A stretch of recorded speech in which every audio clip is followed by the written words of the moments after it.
Now we're going to discuss the Edan Sonotrax handheld Doppler.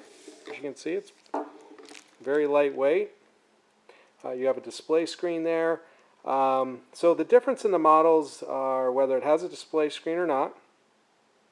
And then if it does have a display screen, it will have a backlight. And then the top model has a recording device which enables you to record the information and basically hand off that information to the end user, the patient, through recording capabilities. So relatively basic. You got the sound here. It's very similar to a stethoscope.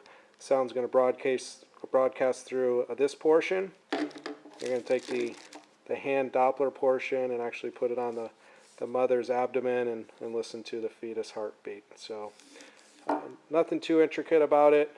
Relatively basic, but Edan has one of the lower price models on the market, and this is definitely the model you'd like to push. That concludes the Edan Sonotrax handheld fetal Doppler.